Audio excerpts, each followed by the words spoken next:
सारे हिंदुस्तान को नमस्कार करता है आपका दोस्त तारक मेहता, ये कहने के लिए कि भाई हंसने के लिए तैयार हो जाइए, खुश होने के लिए तैयार हो जाइए। आपके घर में कविता की सरिता बहने वाली है और आप कहने वाले हैं मेरे साथ, वाह वाह क्या बात है। मेरे कपड़ों को देख के आपको लग रहा होगा जैसे मैं ससुराल जा रहा हूं। नहीं नहीं नहीं नहीं नहीं, चिंता मत कीजिए, मैं ऐसी किसी भी जगह जाने की कल्पना नहीं कर सकता जहां जाने की कल्पना मात्र से मेरे रोंगटे खड़े हो जाए। वैसे ससुराल तभी बनता है आदमी का जब एक पत्नी आती है। अब पत्नी जरूरी नहीं है कि खूबसूरत हो, और जब पत्नी खूबसूरत नहीं होती तब एक प्रसिद्ध हास्य कवि हैं श्री मधु पांडे, उनकी कुछ पंक्तियां मुझे याद आती है। वो कहते हैं कि बदसूरत पत्नी बोली पति से, कितनी बार कहा मुआ पड़ोसी ताक झांक करता है, सुख चैन मेरा हरता है, खिड़की के पर्दे ला दोगे तो भला तुम्हारा क्या जावेगा। पति बोला क्यों कष्ट करूं मैं, एक बार तो उसको अपनी शक्ल दिखा दे। वो बेचारा निपट कवारा खुद ही जाकर पर्दे लाकर खिड़की पे लटका जावेगा। अब अगर किसी की पत्नी साहब ऐसी हो तो रिश्तेदार कैसे होंगे भाई। हम उन रिश्तेदारों की बात नहीं करते, लेकिन मेरी एक ऐसी रिश्तेदार है जो मैं चाहूं ना चाहूं उसे हमेशा मेरे साथ होना। आइए मैं मिलवाता हूं उससे।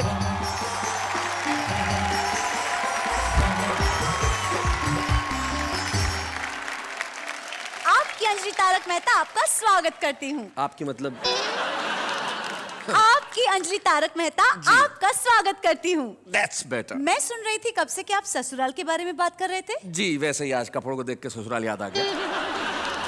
मैं ये पूछना चाहती हूँ कि जेल जाते वक्त लोग ऐसा क्यों बोलते हैं कि ससुराल जा रहे हैं। सिंपल सी बात है, जेल और ससुराल में कोई फर्क होता है क्या। न जेल आदमी अपनी इच्छा से जाता है, न ससुराल आदमी अपनी इच्छा से जाता है। और दोनों ही जगह की कुछ खास समानताएं होती है। जैसे कि जेल में भी वही खाना पड़ता है जो मिलता है, ससुराल में भी वही खाना पड़ता है जो मिलता है। जेल में एक जेलर होता है, ससुराल में एक ससुर होता है। जेल में जाने की तिथि नियत होती है, बाहर आने की कोई गारंटी नहीं। ससुराल से भी वापस निकलने की कोई गारंटी नहीं होती। जेल में भी साले होते हैं, ससुराल में भी साले होते हैं। ये काफी समानताएं हैं, लेकिन ससुराल में कुछ लोग ऐसे होते हैं जिनसे मिलके आपको अच्छा नहीं लगता, लेकिन हमारे साथी कुछ ऐसे हैं जिनसे मिलके न सिर्फ आपको अच्छा लगेगा बल्कि आप प्रसन्न होंगे। और ये कुछ सुनाएंगे ऐसा कि आप हंसते हंसते थक जाएंगे, लेकिन हंसते हंसते भी, खिलखिलाते हुए भी, कह के लगाते हुए भी और ठहाके लगाते हुए भी आप कहेंगे यही, वाह वाह क्या बात है। एक स्त्री होती है माँ, जो एक रोते हुए बच्चे को इस दुनिया में लेके आती है। वाह वाह। और एक होती है उसकी पत्नी, जो इस चीज का ध्यान रखती है कि ये सारी जिंदगी रोता ही रहे। मेरा लड़का है लाखों में एक, साफ दिल का है नीयत का नेक, ऊंचे कुल का है सुंदर लुगाई चाहिए, बकरा बिकाऊ है कसाई चाहिए।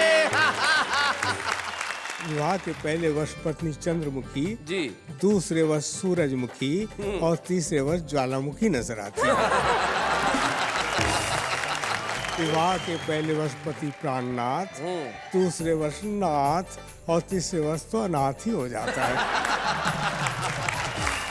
घोड़ी चलचित्र सी, कुल के कुपात्र सी, आवारा छात्र सी, मन की उमंग सी, उछल तरंग सी, सरपट यूं दौड़ी थी, लगता था कि जग में घोड़ी ही घोड़ी थी। क्या बात है, वाह वाह वाह वाह वाह, बहुत अच्छे। अब की नाग पंचमी पर जब दिखाई नहीं दिए नाग और सपेरे, तभी घर पर आए एक पड़ोसी मित्र मेरे। मैंने कहा क्या हाल है। वो बोले कि नाग पंचमी के पावन पर्व पर लगता है नागों का पड़ गया अकाल है। अब आप ही हमारी इस समस्या का समाधान कीजिए, हमारे अच्छे पड़ोसी होने का सच्चा परिचय दीजिए।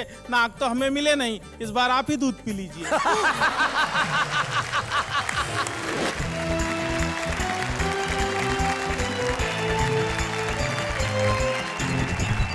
हमारे साथ हमारे 3 साथी बैठे और तीनों ही अरे मधुप जी, आप मधुप जी माफ करना, मुझे नहीं मालूम था आप आने वाले। मैंने अभी अभी आपकी कविता सुनाई। आप वो तो नहीं सुनाने वाले ना। नहीं। हमारे साथ श्री मधुप पांडे हैं जो नागपुर से आए हैं और लगभग 45 सालों से हिंदी कवि सम्मेलन के मंचों पे कविता कर रहे हैं। भाई क्या बात है मधुप पांडे जी। मधुप पांडे जी के बाद तुक तुक बैठे हुए हैं हर आप एक बार ऐसे कीजिए। वाह वाह क्या बात है। ये क्या करवाया? पिछली बार मेरी पत्नी ने कहा था एक बार उनको बोलना ऐसे करके मैं उनकी अंगूठी का डिजाइन देख लूंगा। तुम्हारी ये सरलता जो है इस पर मैं मुग्ध हो जाता हूँ। अरे सरलता से तो याद आया, इनका तो नाम ही सरल है। फारूक सरल साहब, जो उत्तर प्रदेश में एक कस्बा है लखीमपुर खीरी, नाम सुना है तुमने कभी? अभी सुना। अरे वाह क्या बात है।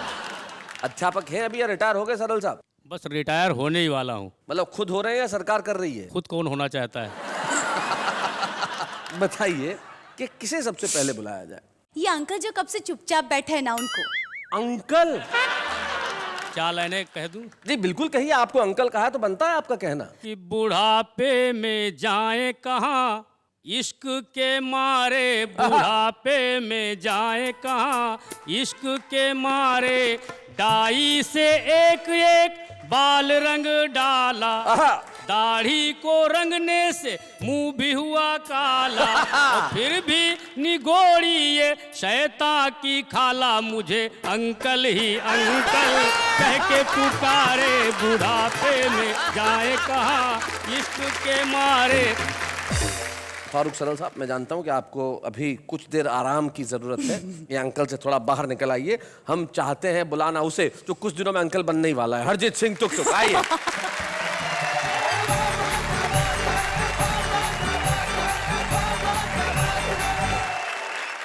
मैं एक स्वामी जी के पास गया। अच्छा। मैंने उनसे कहा मेरी एक इच्छा है कि मैं बहुत साल जीऊं। तो वो बोले बेटा शादी कर ले। तो मैंने कहा शादी करने से मैं बहुत साल जीऊंगा? बोले नहीं, ये ज्यादा जीने की इच्छा खत्म हो जाएगी। नहीं, मैंने स्वामी जी को बोला आप स्त्रियों के बारे में ऐसी बात कैसे कर सकते हैं? करेक्ट। स्त्रियों का सम्मान करना चाहिए। वो बोले हाँ बिल्कुल सही बात है। एक स्त्री होती है माँ, जो एक रोते हुए बच्चे को इस दुनिया में लेके आती है। वाह वाह। और एक होती है उसकी पत्नी, जो इस चीज का ध्यान रखती है कि ये सारी जिंदगी रोता ही रहे। तो उसके बाद मैंने शादी कर ली। और शादी करने के बाद मेरे को समझ में आया कि शादी करने से पत्नी के साथ एक परिवार मिलता है जिसको ससुराल कहते हैं। जी। तो मैं आपको एक एक करके कैरेक्टर के बारे में बताता हूँ। पहले कैरेक्टर है मेरे ससुर जी। बताइए। मेरे ससुर जी बहुत एहतियात बरतते हैं, सारे काम फूल प्रूफ करते हैं। जब उन्होंने मुझे अपना दामाद बनाया तो सबसे पहले मेरा बीमा कराया। अच्छा। लोगों ने कहा बीमा करा रहे हो, क्या कोई नया रिवाज चला रहे हो? वो बोले नहीं, जब तक चलेगा चलेगा, उसके बाद बीमे का पैसा तो मिलेगा। ससुराल में एक और चीज होती है बड़ी खास, जिसका नाम होता है सास। सास। सो जब मेरी नई नई शादी हुई तो मुझे समझ नहीं आ रहा था कि मेरी सास क्यों एक्स्ट्रा प्यार दिखाती है। अच्छा। मैंने कहा सासू माँ, आप क्यों मुझ पे इतना प्यार लुटाती हैं? क्यों बार बार मुझे मेरा सोना बुलाती हैं? वो बोली तू मेरा सोना है, मलाई का दोना है, बेटा तू मेरी बेटी का नया खिलौना है। इसके अलावा एक तीसरी चीज होती वहां पे जी। पत्नी का छोटा भाई। भाई मतलब तभाई। हाइट में तो आधा है, उम्र 6 साल से कुछ ज्यादा है। मेरे को बोला क्या करते हो? मैंने कहा कवि हूं। बोले लगते तो नहीं। वो बोला ये बताओ कि हिंदुस्तान की सबसे बड़ी समस्या क्या है? हमने कहा ये तो बड़ा सिंपल है, महंगाई। हाँ। उसने वो बात हंसी में उड़ाई। हमने कहा तुम्हें कविता पसंद है? बोला सुनाऊं? जी। मैंने कहा अच्छा सुनाओ। बोला ट्विंकल ट्विंकल लिटिल स्टार। जी। हमने कहा how I wonder what you are. कहता कविता किसकी है? मैंने कहा तेरी है। कहता है तो मेरे हिसाब से सुनो। हाँ। Twinkle twinkle little star, Ram दीन के बच्चे 4, आने वाला है 5वां भाई, और तुम कह रहे हो बढ़ रही है महंगाई। क्या बात है। हमने कहा बहुत अच्छे। कहता है तो दूसरी सुनो। बोला Humpty Dumpty sat on a wall. अच्छा। Humpty Dumpty sat on a wall, देख रहा था गोरे गोरे गाल। वोट डालने गया ना भाई, फिर पूछता है देश की ये हालत किसने बनाई? क्या बात है, बहुत अच्छे, बहुत अच्छे। हमने कहा यार सेटायर ज्यादा हो रहा है, कुछ पारिवारिक सुनाओ। सेटायर ज्यादा हो रहा है। तो कहता अच्छा सुनो, जैक एंड जिल का फट गया दिल, आंखों से निकला वाटर। साथ साथ बैठ के सब टीवी देखते, नहीं बिगड़ती डॉटर। क्या बात है, वाह वाह वाह, बहुत अच्छे, बहुत बढ़िया। एक और महत्वपूर्ण अंग होता है ससुराल का, पत्नी, जिसके होने की वजह से ससुराल होता है। बिल्कुल सही। तो मैं आपको अपनी पत्नी के बारे में बताता हूँ। मैं अपनी पत्नी से बहुत डरता हूँ, सारे कर्म उसके कहे अनुसार करता हूँ। हाँ, दुनिया इसे अच्छा नहीं मानती है, परंतु क्या करूं मित्रों, मेरी पत्नी जूडो कराटे जानती है। तो जब मेरी इस पत्नी ने मुझसे ये कहा कि लड़के का अंग्रेजी स्कूल में एडमिशन कराना है, मैंने कहा अंग्रेजी स्कूल में क्यों? वो बोली मुझे लड़के को कवि नहीं बनाना है। तो मुझे लड़के को लेके अंग्रेजी स्कूल जाना पड़ा। वहां जाकर लाइन में मैं हो गया खड़ा। 4 घंटे बाद मेरा नंबर आया। उसके बाद प्रिंसिपल ने मुझे अंदर बुलाया। बोली एक तालाब में 10 मछलियां थीं, 4 मर के पानी के साथ बह गईं, तालाब में कितनी मछलियां रह गईं? अच्छा। मैंने कहा इस क्वेश्चन में बाकी सारी बातें सही थीं, मगर आप तालाब पे क्या करने गई थी? वो बोली ये क्या बचपना है? मैंने कहा वही तो मैं कह रहा हूँ, एडमिशन मुझे नहीं मेरे लड़के को लेना है। वो बोली अच्छा ठीक है, जाने दीजिए, बाहर काउंटर पे 50,000 रुपया जमा करा दीजिए। मैंने कहा 50,000 रुपया? 50,000 रुपया तो कभी मेरी इंजीनियरिंग की फीस नहीं आई है। वो बोली मिस्टर ये इंजीनियरिंग नहीं, प्राइमरी की पढ़ाई है। क्या बात है। मुझे अपनी पत्नी का ध्यान आया, मैंने लड़के का उस स्कूल में एडमिशन कराया और उसे पढ़ाने लिखाने का हुआ ये परिणाम है। आज पढ़े लिखे बेरोजगारों की लिस्ट में उसका भी नाम है। भला हो परिवार नियोजन वालों का, जिनके कारण एक ही लाल है, जिसे पढ़ाने में ये तुक तुक हो गया कंगाल है। जहां कमर टूट जाती है एक बच्चे को पढ़ाने में, सदियां लगेंगी उस देश को साक्षर बनाने में। भाई वाह वाह वाह, क्या बहुत बात अच्छा, है, भाई बहुत बढ़िया। क्या बात है।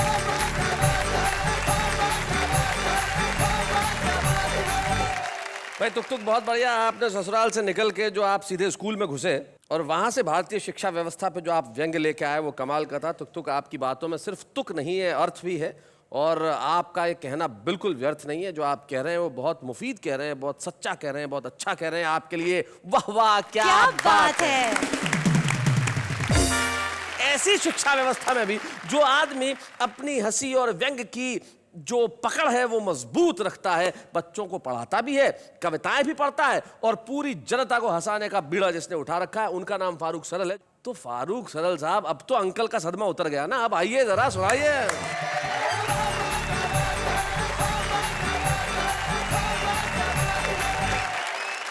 तुक तुक जी ने बताया कि ससुराल तभी जाया जा सकता है जब एक अदद पत्नी हो। पत्नी मिलना बहुत मुश्किल है, लेकिन उसके लिए बहुत सारे तरीके हैं। समाचार पत्र में विज्ञापन दिए जाते हैं, टीवी पर विज्ञापन दिए जाते हैं। जी, मैं भी अपने एक योग्य पुत्र के लिए वैवाहिक विज्ञापन दे रहा हूँ।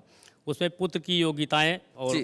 विवाह की शर्तें कि मेरा लड़का है लाखों में एक, साफ दिल का है नीयत का नेक, ऊंचे कुल का है सुंदर लुगाई चाहिए, बकरा बिकाऊ है कसाई चाहिए।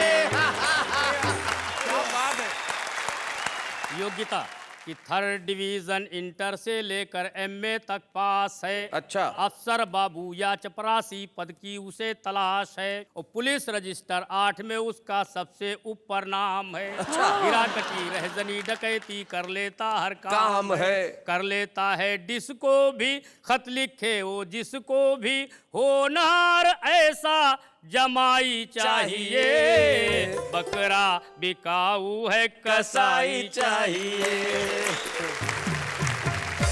विशेष योग्यता कि शुद्ध स्वदेशी खद्दर के वो पहने वस्त्र फकीरी है। अच्छा। दारू की भट्टी पर चलती उसकी दादागिरी है, और भूतपूर्व कॉलेज का नेता पूरे शहर में धाक है, इसी से अपने खानदान की सबसे ऊंची नाक है। तो हो दामाद बनाना तो फौरन ही आ जाना, ऐसा जिसे बौड़म हर जाई चाहिए, बकरा बिकाऊ है कसाई चाहिए। विवाह की शर्तें जी, कि हाथ थमा दूं बेटे का उसकी बेटी के हाथ में, 5 लाख की रकम नकद जो लाए अपने साथ में, और फ्रिज टीवी लूं कार साथ में, नहीं जरा भी झूठ है, लेकिन इसमें 4 माह तक 15% छूट है। लड़की मत दिखलाए और फोटो मत भिजवाए, बस मुझको तो नोटों से सगाई चाहिए। क्या बात है? बकरा बिकाऊ है कसाई चाहिए। सबसे अंत में लिखा होता है पता, कि शहर अनोखा बात पता कुछ मुश्किल नहीं लगा पाना, पूरा ब्यौरा मिल जाएगा सीधे कोतवाली आना। 10 रुपया मुंशी को देना हम तक वो पहुंचा देगा, 2 रुपया लेकर के जेलर फौरन तुम्हें मिला देगा। बस इतनी मजबूरी है लेकिन जरूरी है, पहले सगाई के रिहाई चाहिए। रिहाई चाहिए। बकरा बिकाऊ है कसाई चाहिए। इतनी जगह जगह विज्ञापन दे रहे हैं, जरा तनिक इधर भी देखिए, क्या ख्याल क्या है? देखिए, ऐसा नहीं है पत्नियों पर ही व्यंग किए जाते हैं। इस समय हम लोगों की हालत ऐसी नहीं है कि इन पर व्यंग किया जाए जी, बल्कि ये सारी बातें इनकी माननी चाहिए इस महिलाओं समय। की। हाँ, अगर ऐसा नहीं करेंगे तो क्या क्या हो सकता है मैं बता रहा हूँ। मैं इनका पक्ष रख रहा हूँ अच्छा, इनका पक्ष रखे। कि मुझको बलम जो सताओगे, मुझको बलम जो सताओगे, तो जेल में ही तसला बजाओगे। तो जैसा कहे करो तुम वैसा रंग ढंग बदलो सैया। अच्छा, मेरे साथ में ईलू ईलू गाओ छैया छैया, और झाड़ू पोछा करो सवेरे, उठ के चाय बनाओ, और पहले बर्तन साफ करो, फिर कभी सम्मेलन जाओ, नहीं मानोगे कहा तो पछताओगे, जेल में ही तसला बजाओगे। ये सावधानी बहुत जरूरी, बाहर निकलते हैं। Very good, very good. Delhi, Mumbai, Poona, Patna, Chennai या गुवाहाटी, मोटी पतली काली गोरी, लंबी हो या नाटी, और कैसी भी हो छमक छल्लो छैल छबीली बाकी, और किसी कलमुही से भी तुमने की जो ताका झांकी, कहीं राह में जो नए ना लड़ाओगे, तो जेल में ही तसला बजाओगे। इस समय हम पुरुषों के पक्ष में कोई है नहीं, बहुत सावधानी बरतनी है। न्यायालय, सरकार, पुलिस, अखबार, मीडिया जाने, अच्छा, नारी अबला उत्पीड़ित असहाय दलित जग माने, और मानेगा ये कौन कि हमने डांटा है फटकारा, और किससे जाकर कहोगे तुमको पत्नी ने है मारा, कहीं ढूंढे गवाही न पाओगे, जेल में ही तसला बजाओगे, मुझको बलम जो सताओगे, जेल में ही तसला बजाओगे। फारूक साहब, आपके लिए दिल से वाह वाह, क्या बात है। वाह वाह फारूक साहब, आपके गीत का क्या असर हुआ कन्या पे कि फारूक अंकल से सीधे फारूक साहब हो गए? भाई वाह वाह वाह, इसे कहते हैं तात्कालिक असर गीत का। नहीं, पर गलत बात है। गलत बात है सरदार जी? शादी करने के लिए क्वालिफिकेशन नहीं चाहिए होती, ये सोच की बात है जी। एक बार एक कौवे ने जाके शेरनी को प्रपोज कर दिया। कौवे ने शेरनी को प्रपोज किया? कर सकते, क्या दिक्कत है? जी। शेरनी बोली कौवे को, तू अपनी शक्ल देख, अपना रंग देख, अपना साइज देख। कौवा बोला ये सब साइड में रख, मेरा कॉन्फिडेंस देख।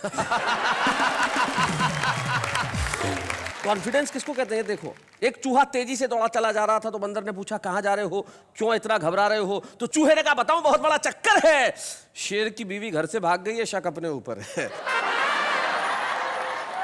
मधुप जी निश्चित तौर पे एक ऐसे कवि है जिनकी ताकत उनके श्रोता रहे हैं, और मुझे याद है वो जमाना जब डंका बोला करता था मधुप पांडे। हिंदी कवि सम्मेलन महाराष्ट्र में मतलब मधुप पांडे। आज भी उनकी वही चमक बाकी है, वही दमक बाकी है, आवाज में वही खनक बाकी है, और आपके लिए हमारे पास वही तालियां बाकी है। मधुप पांडे जी आइए।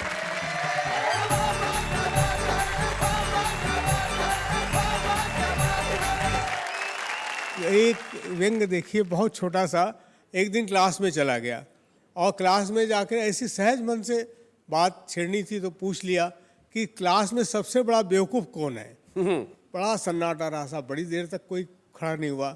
एक किनारे फिर एक लड़का खड़ा हुआ छेड़ने के लिए। मैंने कहा कि तुम ही सबसे बड़े बेवकूफ़ हो? बोले नहीं सर, आप अकेले खड़े अच्छे नहीं दिखाई दे रहे थे, इसलिए मैं खड़ा। एक नेता ने अपने 2 चमचों से कहा कि बाजार में जाओ और 3 उल्लू पकड़ कर ले आओ। अच्छा। कुछ दिन इन्हीं से राजनीति का काम चलाओ। चमचे बोले, श्रीमान इस काम के लिए कहीं जाने की जरूरत नहीं है, कहीं जाने की जरूरत नहीं है। 1 आप 2 हम, इस तरह कुल 3 तो ही हैं। और बहुत छोटा सा व्यंग पकड़िएगा जी। एक शब्द को पकड़ लीजिएगा, बहुत दिन गुना, बहुत दिन गुना। और बाद में हमने उनको चुना यह सोचकर कि वे समाज सेवा में अपना जीवन अर्पण करेंगे, हमारा मार्गदर्शन करेंगे। परंतु हाय, चुनकर आते ही उन्होंने अपने आप को राजनीति से जोड़ लिया। अरे मार्गदर्शन तो दूर रहा, मार्ग में दर्शन देना भी छोड़ दिया। क्या बात है भाई, वाह वाह वाह, बहुत अच्छा। छोटा सा व्यंग और देख लीजिए कि हमें हर्ष है कि डॉक्टर की नज़र में मरीज नहीं, मरीज का पर्स है। हाँ। और मरीज की नज़र में डॉक्टर नहीं, डॉक्टर के साथ खड़ी खूबसूरत नर्स है। हमें हर्ष है।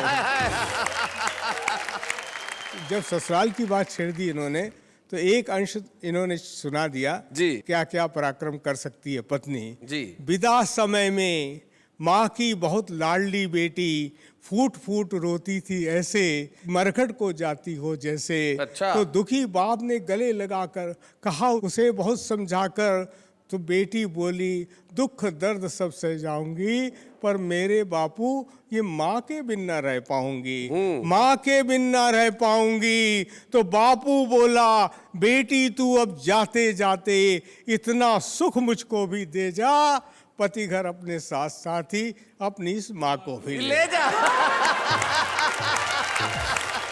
बहुत अच्छे। शैलेश जी के विवाह को 20 बरस हो चुके हैं। रोज पिटते हैं, ऊपर से हास्य रस की कविता सुनाते हैं, वाह वाह क्या बात है, ऐसा कोई कार्यक्रम करवाते हैं। अजी ये तो हम हैं, इतनी बड़ी रिस्क उठा रहे हैं, अभी अभी पिट कर आए हैं और फिर पिटने जा रहे हैं। ये शैलेश जी अनुमति दें तो एक कविता सुनाना जी, चाहता एक वो कविता जो आपकी आतंकवादी वाली कविता है वो जरूर सुनाएं। आतंकवाद पे बहुत बहुत बहुत आपने पढ़ा होगा और पूरा विश्व परेशान है। एक बहुत सामान्य हल जी। हंसते हंसते मैंने बता दिया है। 2 छंद हास्य के हैं, एक करुणा का सुनने का प्रयास कीजिएगा। अरे मैंने कहा आतंकवाद, अरे आतंकवाद है तो फिर आतंकवादी से सीधे बात कर लेते हैं। अरे आतंकवादी तू एक बार, बस एक बार कर ले शादी। तू एक बार अगर शादी के फंदे में झूल जाएगा तो बच्चों ये सारी अपनी अकड़ भूल जाएगा, अपनी अकड़ भूल जाएगा।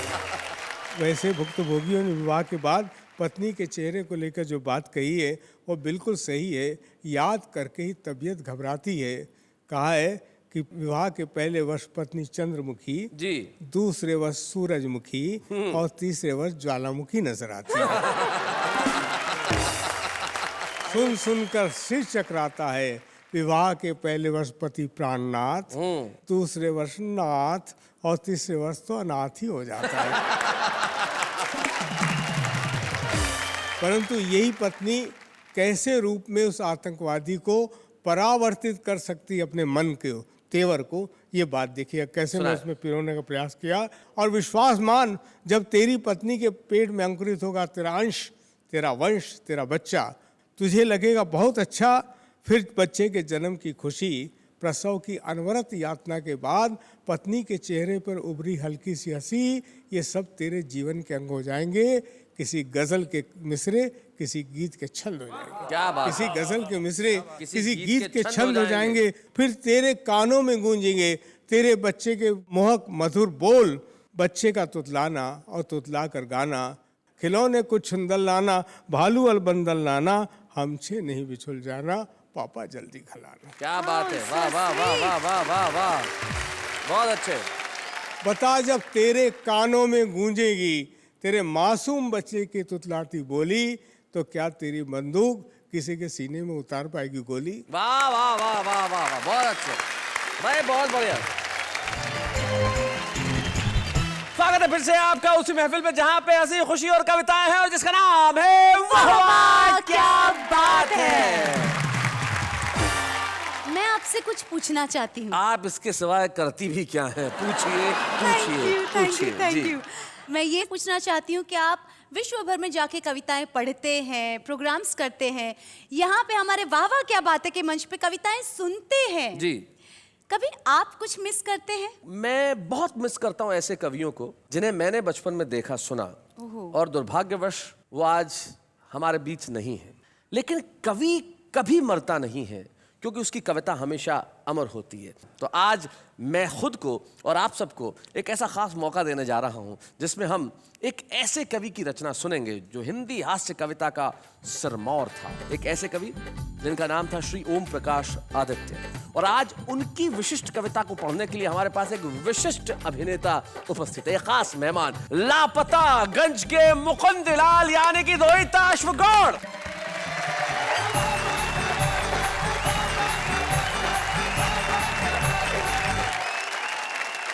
पेशे से अभिनेता हूं, कवि नहीं, लेकिन शुरू से ही बहुत अच्छा श्रोता रहा। इसलिए अच्छी साहित्यिक रचनाओं को कैसे समझना है, कैसे आत्मसात करना है, ये खूबी बचपन से ही मेरे अंदर रही। क्या बात है। अब जो कविता सुनाने जा रहा हूं वो है ओम प्रकाश आदित्य साहब की दूल्हे की घोड़ी। कविता भी वही चुनी जो आपके पसंद की, रोहित अश्व। अश्व मतलब होता है घोड़ा, घोड़ा। तो इन्होंने दूल्हे की घोड़ी ही चुनी। भाई क्या बात है। नया नया दूल्हा था और नई नई घोड़ी थी। बाजे डुलते थे, छत तब डुलते थे, बाराती आपस में मिलते थे जुलते थे, हाँ। करते थे रंगरलियां, लोग सब मचलते थे, दूल्हे के संग संग दर्शक भी चलते थे। घोड़ी चौकन्नी थी, दाएं अख बाएं अख गर्दन हिलाती थी, मुड़ मुड़ के रुकती थी, रुक रुक के मुड़ती थी, हाँ। आगे से उठती थी, पीछे से झुकती थी।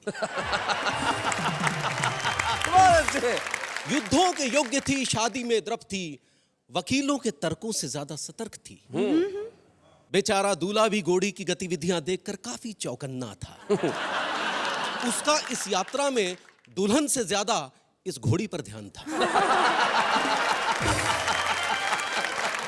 गर्दन पर आंखें थी, टांपों पर कान था, मन था उतरने का, कह नहीं सकता था। अपनी दुर्बलता औरों के सामने सह नहीं सकता था, तभी किसी ने पीछे से निकम्मे गोले सा फोड़ दिया। सुनकर पटाखे को, भीषण धमाके को, चौकन्नी घोड़ी का धीरे जी छूट गया। गर्दन को लटकावे, पांव को चटकावे, सरपट यूं दौड़ चली, बाराती छैलों को, राहों को, बैलों को पीछे ही छोड़ चली। बेचारा दूल्हा भी चटपट से, कंधों के बालों से, लंबे अयालों से कसकर लिपट गया। काठी तो गिर पड़ी, बेचारा पीठ से चिपट गया। बाराती भीड़ में, भगदड़ में, कोलाहल में तितर बितर हो गए। घोड़ी चढ़े दूल्हे को देखने सड़कों में, गलियों में, चौराहों में इधर उधर खो गए। कईयों ने देखा भी घोड़ी चढ़े दूल्हे को, आवाजें दी कितनी, रुक जाओ रुक जाओ। पर दूल्हा क्या कहे, वो घोड़ी थोड़ी था जो सुन के रुक जाता। घोड़ी चलचित्र सी, कुल के कुपात्र सी, आवारा छात्र सी, मन की उमंग सी, उछल तरंग सी, सरपट यूं दौड़ी थी, लगता था कि जग में घोड़ी ही घोड़ी थी। क्या बात है। वाह वाह वाह वाह, बहुत अच्छे। बेचारा दूल्हा भी दुल्हन के सजे हुए द्वार से लगभग 2 कदम की दूरी से होकर निकल गया, पर नहीं उतर सका। स्त्रियां बोल उठी, वर्जी उतर पड़ो, पर वर्जी बेबस थे। क्या करते, उतरते तो गिरते, फिर चढ़े नहीं रहते तो और क्या करते। दूल्हा ये सोचे था रुक जाए तो उतरूं, और घोड़ी ये सोचे थी ये उतरे तो रुकूं।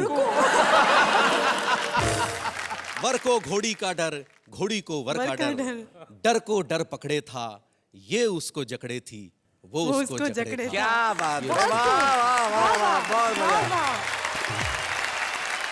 कविताएं लिखना एक कठिन काम है, लेकिन उसे सुनाना कहीं ज्यादा कठिन है। और आपने जिस सरलता से, जिस सहजता से इस कविता को सुनाया है, कहीं भी महसूस नहीं हुआ कि ये किसी और की कविता है। मैं व्यक्तिगत तौर पे आपका बहुत शुक्रगुजार हूं कि आपने उस कविता से मेरी बहुत सारी यादों को ताजा कर दिया। बहुत बहुत शुक्रिया Rohitash Gaur. Thank you so much.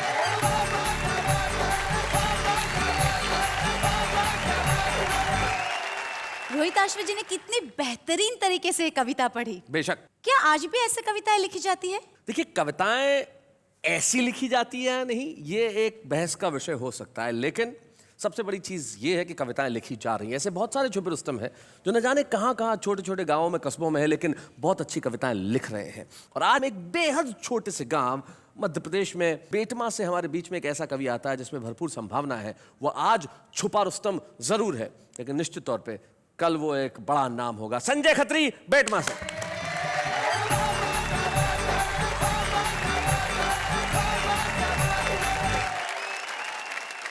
खाली है हर गिलास, कोई भरा नहीं, और शुक्र है मुझे देखकर कोई डरा नहीं। भाई साहब, जनरली इंसान चेहरे और नाम से पहचाने जाते हैं जी। मैं विश्व में पहला ऐसा व्यक्ति हूं जो केवल अपने दांतों से पहचाना जाता है। क्योंकि अंधेरे में केवल यही चमकते हैं। चलिए यहीं से शुरुआत करता हूं कि एक बार बिना कुछ लिखे हम मंच पर जाकर चीखे कि मैं भ्रष्टाचार मिटा दूंगा, इन घूसखोरों को धूल चटा दूंगा, मैं करूंगा सही और गलत में पूरी ईमानदारी से भेद, और तब तक चैन से नहीं बैठूंगा जब तक नहीं कर दूं इस काले धन को सफेद। अच्छा, बहुत अच्छे। तभी पब्लिक में से एक खड़ा होकर बोला, भाई साहब रुकावट के लिए खेद, आपके कथन में ये भेद, इस काले धन का जो करना हो करना बाद में, पहले अपने आप को कर लो सफेद। बहुत अच्छे संजय। मंच से काफी बड़े बड़े कवि बैठे हैं, मेरा सौभाग्य के इस मंच पर आके इनके सामने कविता पाठ कर रहा हूं। तो कई प्रकार की बातें हुई मंच से, नेताओं के बारे में भी हुई। अब की नाग पंचमी पर जब दिखाई नहीं दिए नाग और सपेरे, तभी घर पर आए एक पड़ोसी मित्र मेरे। मैंने कहा क्या हाल है? वो बोले कि नाग पंचमी के पावन पर्व पर लगता है नागों का पड़ गया अकाल है। अब आप ही हमारी इस समस्या का समाधान कीजिए, हमारे अच्छे पड़ोसी होने का सच्चा परिचय दीजिए। नाग तो हमें मिले नहीं, इस बार आप ही दूध पी लीजिए। मैंने कहा यही फार्मूला तो मैं सुबह से आजमा रहा था, और जब सफलता नहीं मिली तो हार कर आपके घर आ रहा था। हमारी सारी बात हमारे पड़ोस में रहने वाला हमारा एक नेता मित्र सुन रहा था, जो कई दिनों से चुनाव के सतरंगी सपने बुन रहा था। उसने अपने घर का दरवाजा तत्काल खोला, हम कुछ बोले उससे पहले ही वो बोला कि मुझे बहुत दुख है कि आप दोनों एक दूसरे के पड़ोसी होते हुए भी एक दूसरे के दुख में शामिल नहीं है, और मुझे लगता है कि आप दोनों इस दूध के काबिल नहीं है। अब तक आपकी हर समस्या का समाधान हम ही ने किए हैं, और सब जानते हैं कि हम तो आपकी सेवा के लिए ही जिए हैं। आपकी इस समस्या का समाधान भी हम ही करेंगे, और आप घबराइए मत, आपके नाग देवता का दूध हम पिएंगे। अच्छा, मैं समझ गया नेताजी का दूध के प्रति ये लगाव। दरअसल आने वाले हैं कुछ दिनों बाद चुनाव। क्या बात है। मैं भी मौका नहीं चुका, और नेताजी इससे आगे कुछ न बोले, इसलिए एक पल भी नहीं रुका, और दूध से भरा हुआ प्याला नेताजी की ओर बढ़ाया। किंतु नेताजी ने जैसे ही दूध पीने के लिए प्याला मुंह से लगाया, दूध अपनी पवित्रता खोने से पीछे हट गया, क्योंकि नेताजी के छूने के पहले ही दूध फट गया। क्या बात है भाई, वाह वाह वाह वाह।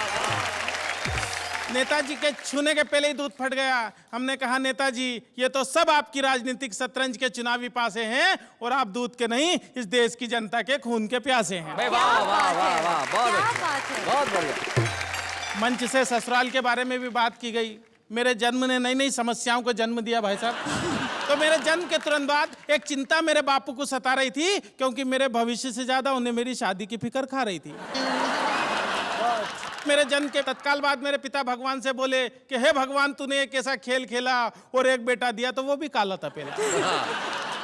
एक दिन मेरे पिता मुझे हाथ पकड़ कर ले गए स्कूल में भर्ती कराने के लिए। तो स्कूल का प्रिंसिपल हाल में आकर बोला कि एक आइटम आया है स्कूल में बच्चों को डराने के लिए। हमने जैसे तैसे शिक्षा का स्वाद चखा, और धीरे धीरे जवानी की दहलीज पर कदम रखा। जवानी में पहुंचकर हमारी सूरत और भद्दी हो गई, क्योंकि शारीरिक अंगों में असामान्य वृद्धि हो गई। एक दिन एक लड़की वाले आए मुझे देखने, और मेरी खूबसूरती पर लगे अपनी आंखें सेकने। जाते जाते वो मुझे हक्का बक्का कर गए, हाथ में 500 का नोट धरा और रिश्ता पक्का कर गए। मैं गया तोरण के पास, तो आरती की थाली लिए खड़ी हुई थी मेरी सास। ससुर जी बोले जमाई जी पैदल ही आए हो, घोड़ी नहीं लाए हो? मैंने कहा ससुर जी घोड़ी की किस्मत जाग गई, और मुझे देखा तो वो भी डर के भाग गई। शादी के बाद का दृश्य तो और भी कमाल था। डर के मारे मेरा बुरा हाल था। मैंने जैसे ही पत्नी का घूंघट उठाया तो वो मुझे देखकर मुस्कुराई, न डरी न चीखी न चिल्लाई। अच्छा। उसकी मुस्कुराहट देखकर मेरे भी मन का खौफ भगा, और मैंने पूछा क्या बात है, तुम्हें मुझे देखकर डर नहीं लगा? हाँ। पत्नी बोली मैं एक नहीं दो नहीं पूरे 7 जन्मों के लिए आपसे बंधी हूँ, और डरने की क्या बात है, मैं तो जन्म से ही अंधी हूँ। तो भाई साहब इस प्रकार की घटना घट जाती है मेरे साथ में। मैं कहना चाहता हूँ बात ही बात में, ये बात हर कोई नहीं जानता है। दरअसल देश के नेताओं में और हम में बहुत समानता है। अच्छा, हम दोनों जग से निराले हैं, फर्क बस इतना है कि हम तन के और वो मन के काले हैं। क्या बात है भाई, वाह और वाह मन वाह। के काले हैं। वाह वाह। और तमाम बातें करने के बाद अपनी काव्य यात्रा यहाँ से खत्म करना चाहूंगा कि गरीब के मुंह से छिनते निवाले देखे हैं, हमने रोटी सेकती हुई माँ के हाथों में चाले देखे हैं, और हम तो सिर्फ तन के काले हैं मित्र मेरे, हमने तन के उजले लोगों के मन बहुत काले देखे। क्या बात है, वाह वाह वाह। संजय खत्री जो आज छुपे रुस्तम के रूप में हमारे बीच में आए, बेटमा नाम के एक छोटे से गांव से, लेकिन छोटे से गांव में भी प्रतिभा हो सकती है। और हमें बड़ी खुशी है संजय खत्री, इस मंच पे हम आपको एक ऐसा प्रोत्साहन देना चाहते हैं, आपको एक ऐसा प्रतीक चिन्ह प्रदान करना चाहते हैं जिसे लेके आप और अच्छी कविताएं गढ़ें, आगे बढ़ें, यहां से लेके वहां तक की यात्रा के लिए एक बार हम आपका सम्मान करेंगे और कहेंगे वाह वाह क्या बात है।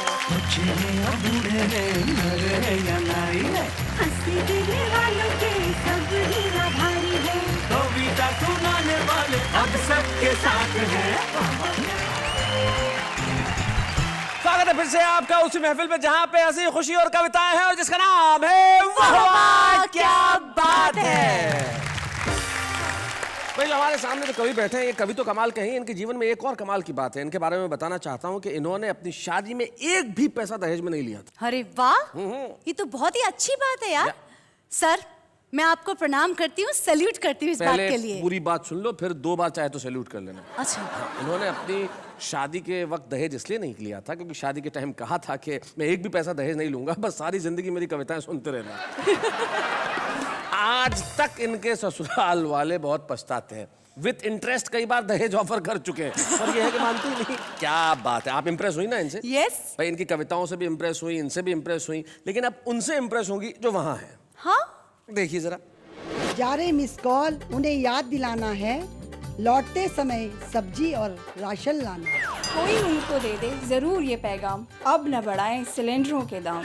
हम तो रात को जागते हैं, सुबह को सोते हैं, इसलिए हमारे सारे काम उल्टे होते हैं। ये शेर सुनाने वाले तुझे क्या इनाम दूं, ये शेर सुनाने वाले तुझे क्या इनाम दूं, क्या हाथ में थैंक यू कार्ड और मुंह में बनारसी बांध दूं।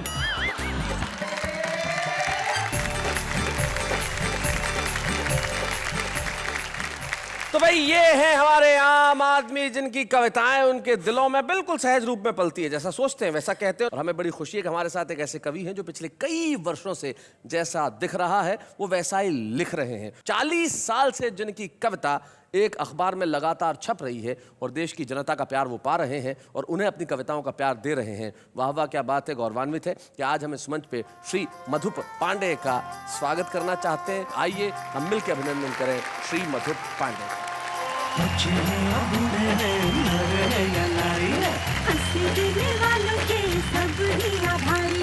कविता सुनाने वाले अब सबके साथ हैं। बाबा क्या बात है, बाबा क्या बात है। और हर सफल पुरुष के पीछे एक स्त्री का हाथ होता है, इसमें कोई शक नहीं। और मधुप जी के जीवन में भी उनकी पत्नी मधुलिका भाभी उनका हमेशा साथ रहा, सहयोग रहा और आज भी वो उनके साथ है।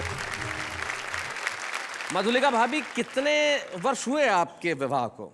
50 के आसपास हो ही रहे। कोई ऐसा वाकया, कोई ऐसा क्षण जो आपको याद आता हो? जैसे काका हाथरसी पुरस्कार मधुप जी को मिल रहा था जी, तो हमारे उसी दिन समारोह के दिन हमारे शादी को 25 साल हो गए थे। अच्छा, आपकी सिल्वर जुबली थी? जी, सिल्वर जुबली थी जी। तो काका जी ने मुझे आवाज दे के मंच पर बुलाया और कहा कि मधुप जी को ये सम्मान जो मिला है उसके पीछे निश्चित ही हमारी बहू का ही हाथ है, तो मैं चाहूँगा कि सबके सामने मधुप जी इनके चरण छुए और उसके बाद ही ये पुरस्कार ग्रहण करें। अरे फिर क्या हुआ? तो वैसा ही काका जी की आज्ञा का पालन किया मधुप जी ने और झट से हमारे चरण छू लिए। क्या बात कर रही हैं? तो मधुप जी, आपसे एक सवाल करना चाहूंगा, बुरा मत मानना। काका जी तो आपसे बड़े थे, आपने उनकी आज्ञा का पालन किया, छोटों की बात भी मानते हैं क्या?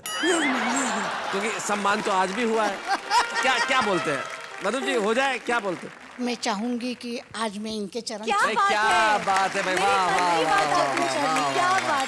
वाह, बहुत बढ़िया। अंत है किसी शायर के 2 शेर मुझे याद आते हैं, वो कहते हैं कि कष्टों में मुस्काना सीख गुस्सा जरा दबाना सीख, तूफानों से क्या डरना, आगे कदम बढ़ाना सीख।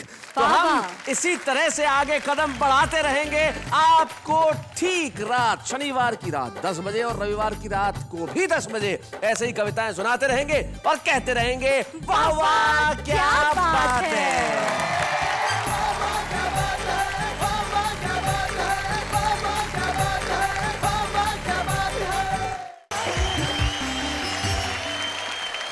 नमस्कार, आदाब, सत श्री अकाल। मैं हूं आपका होस्ट तारक मेहता और मैं जानता हूं कि आप इस वक्त इंतजार कर रहे हैं कि कब मेरे साथ कहेंगे वाह वाह क्या बात है।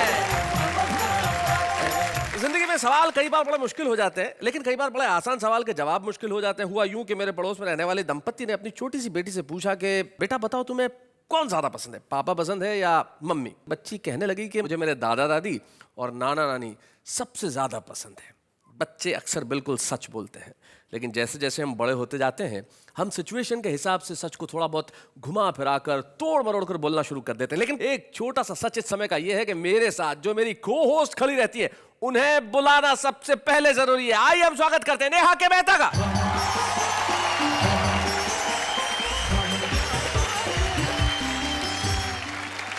नमस्कार नमस्कार नमस्कार और स्वागत करती हूँ मैं आपकी अंजलि मेहता उस प्रोग्राम में जिसका नाम है वाह वाह क्या बात है। सच सच बता दीजिए जी कि आप मेरे बारे में क्या कह रहे थे।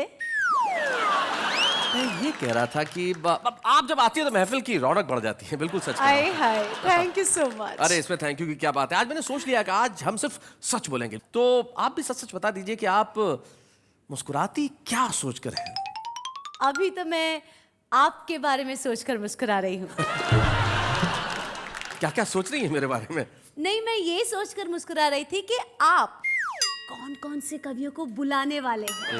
गई भैंस पानी में, मतलब सोच के भी ये सोचा कि मैं किन्हें बुलाने वाला हूँ। हाँ, हम सबको हंसाने के लिए। अरे भाई, जिसके बारे में सोचना चाहिए उसके बारे में तो नहीं सोच रही हो, लेकिन उसके बारे में सोच रही हो जिसके बारे में मैं सोच रहा हूँ। समझ में नहीं आया ना? कोई बात नहीं, अक्सर तुम्हें समझ में नहीं आता, लेकिन तुम्हें समझाने के लिए मैं बुलाता हूँ हमारे उन 3 साथियों को जो आज की महफिल में हमारे साथ होंगे और कहेंगे वाह वाह क्या बात है। गोंद है, चिपकता नहीं है, घी है, पिघलता नहीं है, तेल है, चिकनाई नहीं है, बाजार में असली दवाई नहीं है। क्या बात है। इस मिलावट के हमने ऐसे ऐसे चमत्कार भुगते हैं, काली मिर्च बो तो पपीते उगते। तन है वतन की मिट्टी, मन गंगा का पानी, साथ धर्म मत पूछो, मैं लड़की हिंदुस्तानी, लड़की हिंदुस्तानी, लड़की हिंदुस्तानी। गोरी के पैगाम का नया नवेला ट्रेंड SMS हस्बैंड का बॉयफ्रेंड को सेंड। अरे भाई क्या बात है। 2 लोग थे, गुरु चेला, बेहद आलसी, दोनों लेटे हुए थे। गुरु ने चेले को बोला देखना बारिश आ रही है, खिड़की खुली तो नहीं हुई। चेले ने कहा क्या जरूरत है, खिड़की खुली होगी, पानी आ जाएगा अंदर, यहाँ आएगा पता लग जाएगा, रहने दो। थोड़ी देर के बाद फिर बोला कहीं वो बिल्ली दूध तो नहीं पी गई, देखना। उसने कहा गुरुजी क्या है, बिल्ली आएगी, थोड़े बर्तन गिरेंगे, आवाज पता लग जाएगी बिल्ली आई कि नहीं, उठ के जाने की क्या जरूरत है। आधे घंटे बाद फिर वो बोले देखा कहीं डाकिया तो नहीं आया। उसने बोला गुरुजी 2 काम मैंने किए, 1 काम आप कर दीजिए ना। वो कौन सा दिन होता है कि जब पति ऑफिस से थका हुआ घर आए, पत्नी दरवाजे पर खड़ी होकर उसका इंतजार करे, टकटकी लगाए, उसको देख के प्रसन्नता से मुस्कुराए, उसकी बाहों में बाहें डाल के घर के अंदर लाए, प्यार से सोफे पर बैठा ले, उसके जूते और मोजे निकाले, इससे पहले कि पति कुछ सोचे, पत्नी अपने पल्लू से उसका पसीना पोंछे, उसके लिए मनपसंद नाश्ता लेकर के आए, अरे पानी की जगह कोल्ड ड्रिंक पिलाए, और पति को लगे कि मामला सब ठीक है तो समझ लो वो दिन कोई और नहीं, महीने की पहली तारीख है। मेरी वाइफ बहुत अच्छी है, सच में बहुत अच्छी है। मैं बाहर गांव गया था, उसने 2 महीना नक्की किया था कि अन्न का दाना नहीं लूंगी, और सच में अन्न का दाना नहीं लिया, 45,000 के फ्रूट खा गई।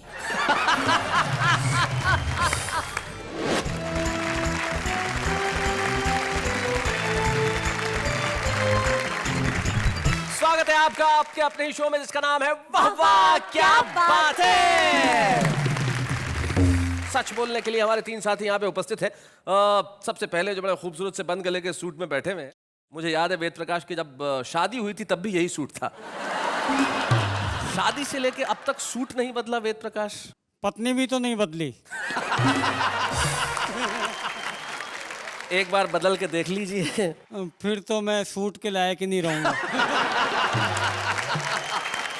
उर्दू का एक लफ्ज होता है नेहा, अना, जिसका मतलब होता है स्वाभिमान। अना जी, और वो अना हमारे साथ है। अना दहलवी जब शेर कहती है तो लोग कहते हैं कि भाई वाह क्या बात है। अना जी स्वागत है आपका। और अब जो हमारे साथ है भाई वो कमाल के कॉम्बिनेशन है। एक पहला ऐसा सूर्य है जिसके पास चांद है। कैसे ये कॉम्बिनेशन बरकरार रखते हैं? मेरे मस्तक की चमक से चांद भी शर्मा गया। हाय हाय। और यह अट्रैक्शन हर चकोरी का हिया भरमा गया। हाय हाय। और चंद्रमुखियों से गले मिलने का ये परिणाम है कि चांद उनके मुंह से उठकर मेरे सिर पे आ गया।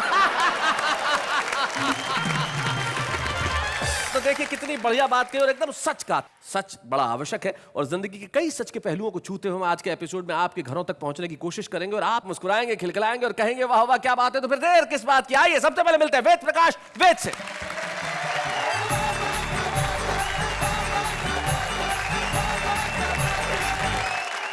मैं आज वाह क्या बात है कि दर्शकों को एक विशुद्ध खरी कविता सुनाना चाहता हूं। अच्छा। कविता एकदम शुद्ध है। शुद्ध है। कविता का शीर्षक है मिलावट। अच्छा, शुद्ध कविता का शीर्षक मिलावट। भाई क्या बात है, बहुत अच्छे। और मेरा ये दावा है कविता किसी को किसी भी तरह का नुकसान नहीं पहुंचाएगी, क्योंकि ये उनको सिर्फ सुननी है, खानी नहीं है। मैंने इसमें केवल शब्दों का इस्तेमाल किया है, वो भी बिना चुपड़े। जी। मैं बताऊं, मैं तो आ रहा था अभी एक जगह दिल्ली में, मुझे पुलिस कैश पोस्ट पर रोक लिया। Cash post? हाँ, क्योंकि वो चेक नहीं लेते थे। बहुत अच्छे। चेक के लिए तो कई जगह साफ साफ लिखा हुआ है, चेक ना का। चेक ना का। तो मुझे रोककर मेरा नाम पूछ लिया। मैंने कह दिया वेद प्रकाश। नाम सुनकर उन्हें ये लगा ये कोई बाबा बाबा होगा। अच्छा। क्योंकि बाबा उन दिनों पकड़े भी ऐसे ही जा रहे थे जैसे घी के टीन और कनस्तर। तो वहां से मुझे इस कविता की जमीन मिली, प्लॉट मिला। मिलावट की खिलावट आपको सुनाता हूं। सुनाइए। देश के विकास के लिए नई पीढ़ी को नई राह दिखानी थी। वेस्ट से बेस्ट यानी फेंकने वाली चीजें काम में लानी थी। करेक्ट। पर लालच के अंधेपन में हम सब सपनों को कुतराए। जिस कचरे से बिजली बनाने चले थे उसी से धनिया बनाने पर उतर आए। बढ़िया है, बहुत बढ़िया। इनको इन 4 लाइनों में सबसे बढ़िया अच्छी लाइन कौन सी लगी कि फेंकने वाली चीज को काम में लानी थी? जी सुना। जिस कचरे से बिजली बनाने चले थे उसी से धनिया बनाने पर उतर आए। देखकर विकास की ऐसी गाथा मैंने पकड़ लिया माथा कि क्या करे इन गद्दारों का। जितना डर नहीं था महावीर के जमाने में हत्यारों का, जितना डर नहीं था बुद्ध के जमाने में चोरों का, जितना डर नहीं था गांधी के जमाने में गोरों का, उससे ज्यादा डर हो गया है आज मिलावटखोरों का। क्या बात है, वाह वाह वाह, बहुत अच्छे, बहुत बढ़िया बात है।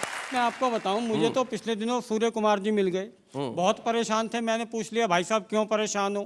कहने लगे वेद कुछ नहीं, कीड़े मारने की दवाई लेकर आया था उसमें भी कीड़े पड़ गए। हालत ये हो गई जी, मैंने तो किसी की 2 पंक्तियां सुनी पिछले दिनों। मेरी खुदकुशी के चर्चे थे रात भर शहर में, सुबह उठे तो पता लगा मिलावट थी जहर में। भाई बहुत बढ़िया, बहुत बढ़िया। किसी और की छोड़िए, मैंने खुद अपनी 2 पंक्तियां किसी और के मुंह से सुनी। अच्छा। एक कवि सम्मेलन का औचक निरीक्षण कर लिया। औचक निरीक्षण? वीर रस और हास्य रस की मिली जुली पंक्तियां हैं। जी सुनाए। जो ना घबराए कभी बंदूक तलवार या कराटे से, ऐसे वीर मर गए केवल कूटू के आटे से। ये हालत हुई तब लिखना पड़ा जी। गोंद है चिपकता नहीं है, घी है पिघलता नहीं है, तेल है चिकनाई नहीं है, बाजार में असली दवाई नहीं है। क्या बात है? चीनी है मिठास नहीं है, वाह। इमली है खटास नहीं है, फल है स्वाद नहीं है, फसल में असली खाद नहीं है, कविता है पर आपकी दाद नहीं है। अरे बहुत है, वाह वाह। बहुत बढ़िया। और कविता की महीन पंक्तियां देखिए जी। माँ परेशान है कि अब मिर्च से नजर नहीं उतरती। क्या बात है भाई, वाह वाह, बहुत अच्छे। दुल्हन पर हल्दी भी असर नहीं करती। उबटन से उबकाई आती है और मिलावट की हद है। हवन में भी 5 फल नहीं, उनकी पुरानी फोटो रखवाई जाती है। क्या बात है, वाह वाह, बहुत अच्छे, बहुत अच्छे। इस मिलावट के हमने ऐसे ऐसे चमत्कार भुगते हैं, काली मिर्च बो तो पपीते उगते। भाई बहुत बढ़िया वेद। पत्नी ने कहा सुनो जी, घर में रबर बैंड नहीं है, बालों में क्या डालें? मैंने कहा फ्रिज में पनीर पड़ा है, उसके बना ले। क्या बात है? सरकार ने पॉलीथीन पर बैन लगाया तो मित्र के हाथ में पॉलीथीन देखकर मैंने उसे समझाया, अब इसका इस्तेमाल बंद कर दो, इसी में तुम्हारी भलाई है। उसने कहा गौर से देख, ये पॉलीथीन नहीं है, दूध की जमी हुई मलाई है।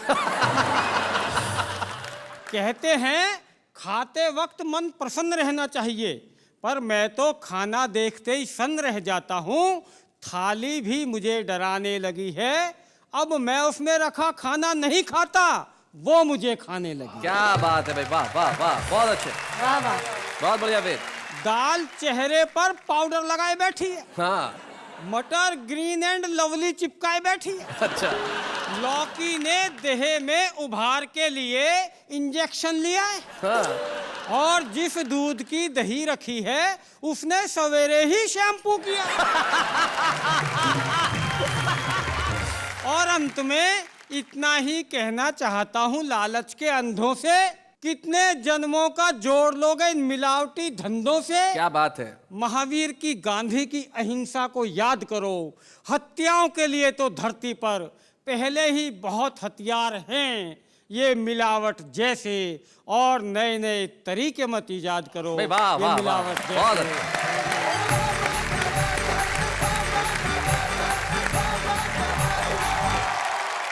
किसी एक कवि का एक दोहा मुझे याद आता है, वो कहते हैं कि डॉक्टर को रोगी मिले हर वकील को केस, डॉक्टर को रोगी मिले हर वकील को केस, टीचर को ट्यूशन मिले जाए भाड़ में देश। हाँ? जिस देश में देश की चिंता किसी को नहीं है, वहां आपने जो ये सच बयानी की है, सचमुच आपके लिए एक बार हम कहेंगे वाह वाह, क्या बात है।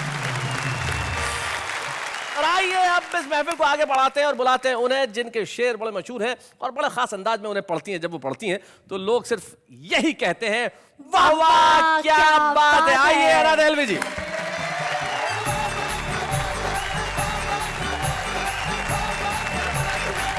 बस इतना कहना चाहती हूँ कि बहुत कोमल सी शायरा हूँ, ना मैं हंसा सकती हूँ ना चीख चिल्ला सकती हूँ।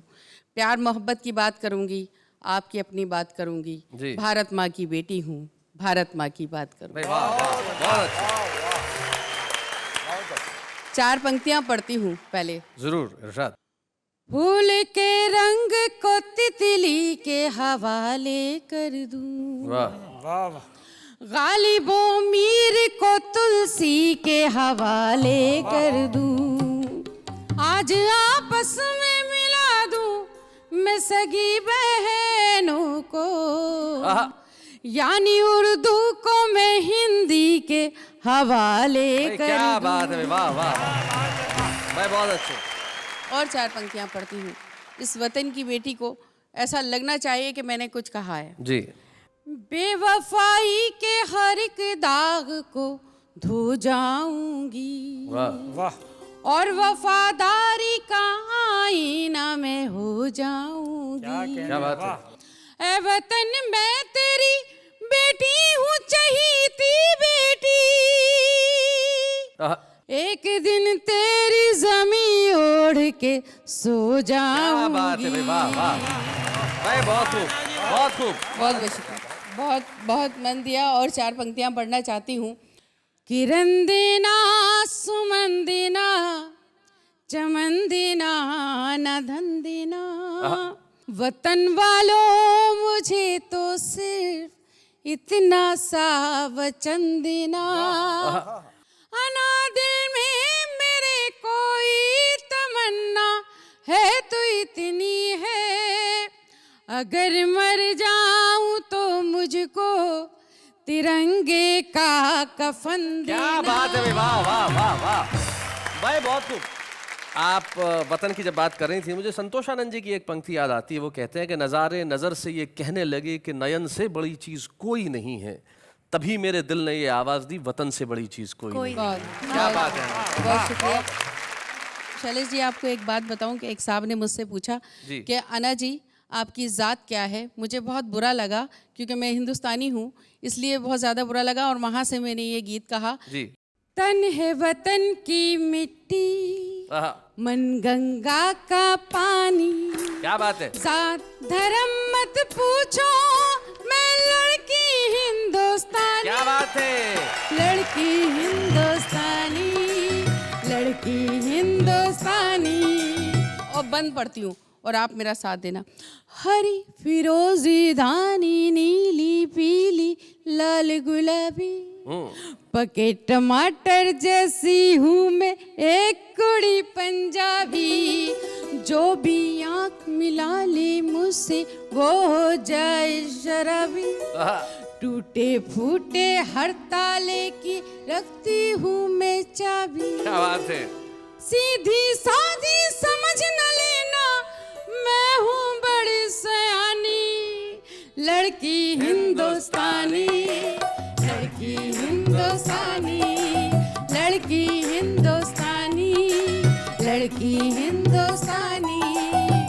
और ये बंद भी खास तौर पे अपनी सभी बहनों को समर्पित करती हूँ और खास तौर पे आपको भी। सुनिएगा। मैं चांदी की भरी तिजोरी में सोने का गहना, जो भी मुझको देखे बोले वाह तेरा क्या कहना। मैंने सीखे हैं जीवन के सारे दुख सुख सहना, मैं माँ भी हूँ पत्नी भी हूँ, मैं बिटिया मैं बहना। वाह वाह। मैं रजिया सुल्ताना भी हूँ, मैं झांसी की रानी। क्या बात है, लड़की हिंदुस्तानी, लड़की हिंदुस्तानी, लड़की हिंदुस्तानी, लड़की हिंदुस्तानी। और आखिरी बंद फिर आपसे इजाजत चाहती हूँ।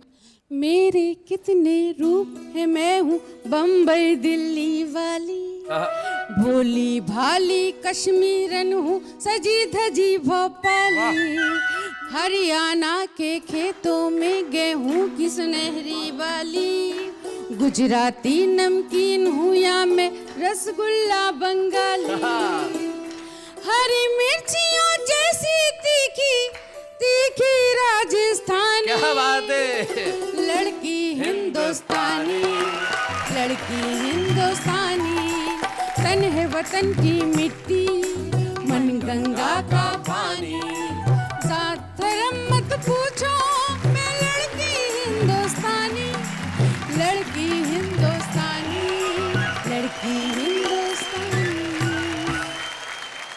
भाई बहुत बढ़िया आना जी, कमाल कर दिया आपने। क्या बढ़िया बढ़िया मुक्तक सुनाया और क्या गीत सुनाया लड़की हिंदुस्तानी। और सचमुच ऐसा ही है। मैं तो पिछले दिनों एक लोकल ट्रेन में सवार था, पीछे एक बड़ी खूबसूरत सी लड़की थी। हाँ? हाँ लोकल ट्रेन में? लोकल ट्रेन के अंदर। थोड़ी देर बाद उतरा तो मेरी जेब कटी हुई थी, फिर याद आई लड़की हिंदुस्तानी। साथ वाली लड़की के बारे में क्या ख्याल है? काश मैं इन्हें लड़की कह पाता। मतलब ये मुझे अप्सरा कहते। देखिए देखिए, मैं चार पंक्तियां सुनाता हूँ। सुनाइए सुनाइए। कि लड्डू के जैसी मीठी की मिश्री समान थी, वो हम सफर थी मेरी की बवाले जान थी, और बेहोश हो के इश्क में पहुंचा मैं अस्पताल। क्या बात है। जब होश आया जाना वो जहर खुरान थी। तो भाई सूर्य कुमार पांडे जी जब अनाथ हलवी सुना रही थी, आप पूरी तरह से मगन थे। आप ऐसा लग रहा था जैसे किसी भजन में लीन है। तो अब आपकी भजन करने की उम्र है, तो कुछ हमें भी सुनाइए ताकि हम भी आपके साथ साथ हंसने का भजन कर सकें, उपक्रम कर सकें। सूर्य कुमार पांडे लखनऊ से हमारे बीच में आइए।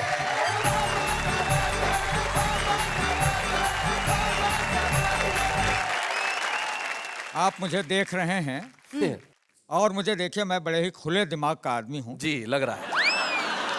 वो आप देख के समझ सकते हैं, इसलिए खुलेपन के दौर की 4 पंक्तियां आपको सुनाता हूं। सुनाइए। इनकमिंग भी फ्री है उनकी, अच्छा, और आउट गोइंग भी है फ्री, और देखकर रोमिंग में उनकी हक्का बक्का रह गया। अच्छा, अरे वो तो मोबाइल सरीखी घूमती हैं रोड पर, और मैं पुराने फोन जैसा घर में रखा रह गया।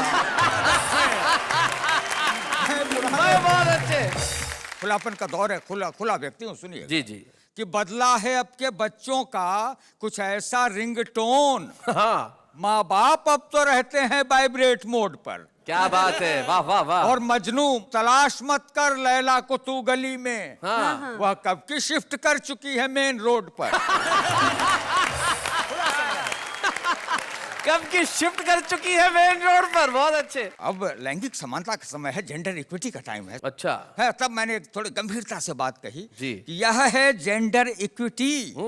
बात समझ में आए, छोरा जाए पार्लर, छोरी जिमकू जाए। सही बात और है। सोनी मोनी सब रही अपने केस कटाए, छोरे सब धोनी भये पोनी रहे बढ़ाए। भाई बहुत अच्छे, भाई बहुत बढ़िया। और बहुत वाह वाह कर रहे हैं शैलेश जी ने आज। तो अब ये पंक्तियां सुनिए। हाँ। SMS का युग आ गया, तो एक दोहा सुनाता हूं। कि गोरी के पैगाम का नया नवेला ट्रेंड, SMS हस्बैंड का बॉयफ्रेंड को सेंड। अरे भाई क्या बात है। भाई बहुत अच्छे। और जरा इसको गंभीरता से लिया, हालांकि हमारी उम्र में कोई कह सकता है जी। तुम्हारे प्यार का सिग्नल हमेशा ग्रीन मिलता है। हाँ। तुम्हारे प्यार का सिग्नल हमेशा ग्रीन मिलता है, वहां रस्तों में रस्ते हैं, कोई दिक्कत नहीं पड़ती, और तुम्हारी झील सी आंखों में जी करता है मैं तैरूं, वहां वाटर पोल्यूशन है मेरी हिम्मत नहीं पड़ती। बहुत बढ़िया है। आपको एक संदेश देता हूं, इसको साथ लेके जाइएगा जी, कि रहे वो और ऊंची मल्टी स्टोरी पर, रहेगी दूर वह तुमसे, तेरी सेहत सही होगी, और वो जब खिड़की पे आएगी तुम तन के ताकना उसको, ये होगा फायदा बेटा कि स्पेंडलाइटिस नहीं होगी। क्या बात है, वाह वाह वाह वाह। मैं बहुत और अच्छे। अंत में एक दोहा सुना के अंत में जाना जी, चाहता हूं कि नफरत के सेंसेक्स ने लुटिया दई डुबोए, शेयर खरीदो प्रेम का कभी न घाटा होए। वाह वाह वाह वाह।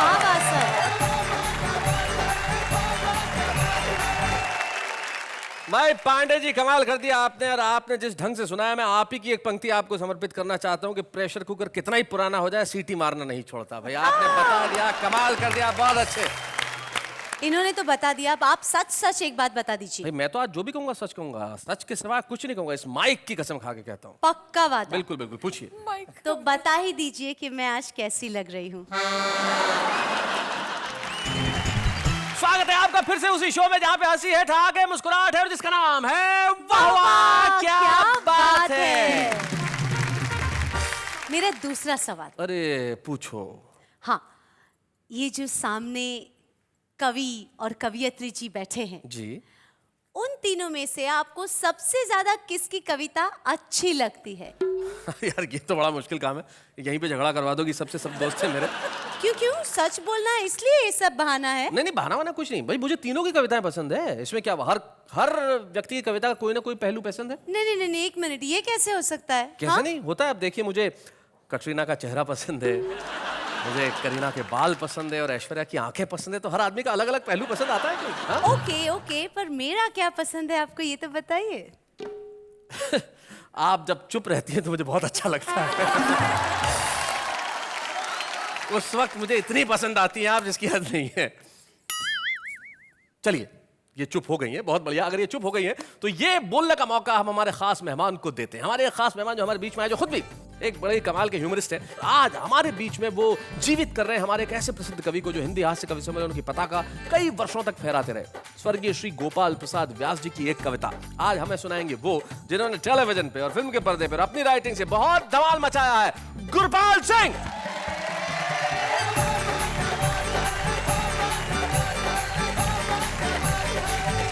कुछ कविताएं ऐसी होती हैं शैलेश जी जो आप बचपन में सुनते हैं और वो आपके साथ रह जाती हैं, क्योंकि वो आपको बहुत प्रेरित करती हैं और बहुत प्रभावित करती हैं, आपके जीवन का एक मूल मंत्र बन जाती हैं। तो ऐसी एक कविता है गोपाल प्रसाद व्यास जी की, जिसको मैंने अपना लिया है। स्वर्गीय गोपाल प्रसाद व्यास, जो हिंदी हास्य के बहुत बड़े नाम थे, बहुत ज्ञानी आदमी थे, मुझे लगता है बहुत आलसी थे।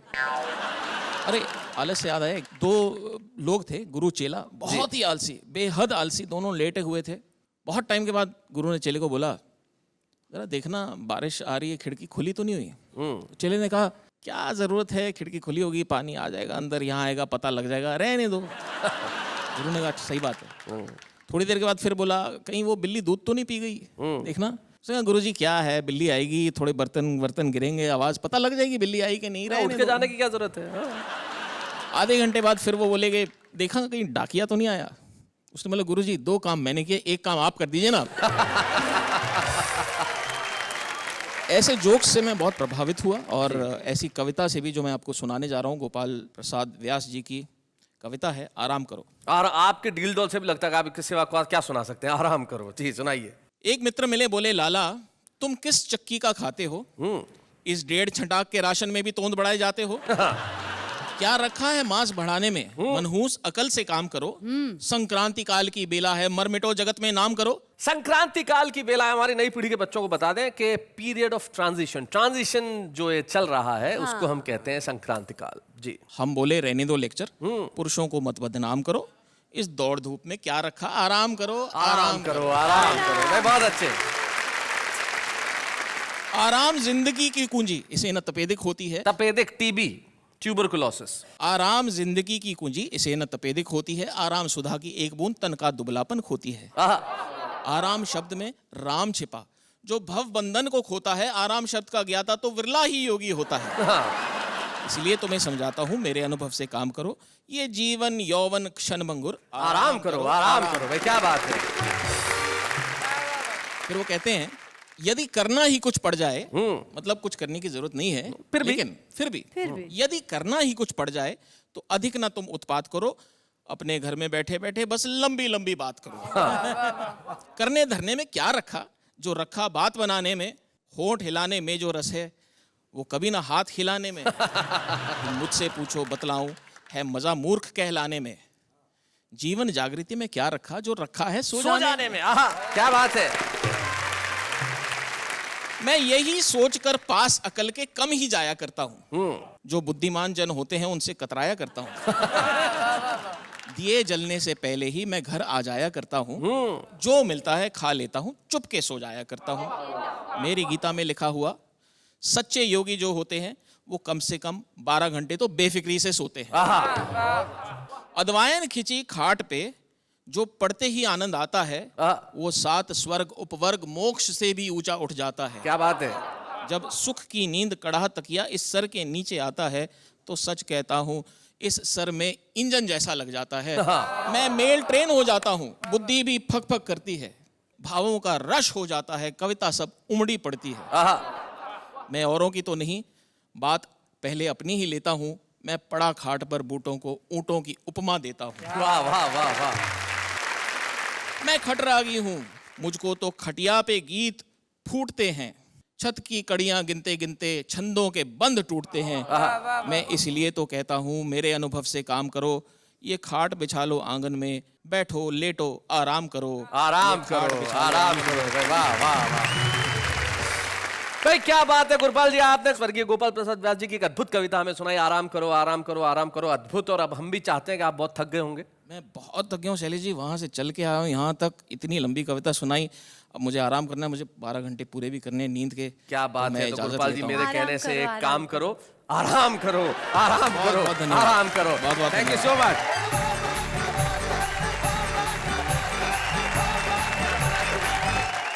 भाई क्या बात है। आराम करो, आराम करो, आराम करो, आराम करो। जीवन में इससे बढ़िया कुछ भी नहीं। किसी ने बहुत बढ़िया बात कहा है कि किस किस को पूछिए, किस किस को रोइए, आराम बड़ी चीज है, मुंह ढक के सोइए। जिंदगी में इससे बेहतर कुछ नहीं हो सकता जो गुरपाल पाजी ने कहा। और आपको मालूम है कि गुरपाल जी टेलीविजन पे अपने एक किरदार की वजह से बड़े जाने गए, छुपा रुस्तम। तो हमारे छुपे रुस्तम सेगमेंट में आज हम बुलाते हैं एक ऐसे कवि को जिसमें बहुत प्रतिभा है, बहुत संभावना है, बहुत ताकत है, बहुत ऊर्जा है। और हम चाहते हैं कि ये ताकत, ये संभावना है, ऊर्जा कल प्रसिद्धि का रूप ले। इस मंच पे आज वो सुनाए और कल सारी दुनिया में छा जाए। हमारे पास हैं कानपुर के दिलीप दुबे।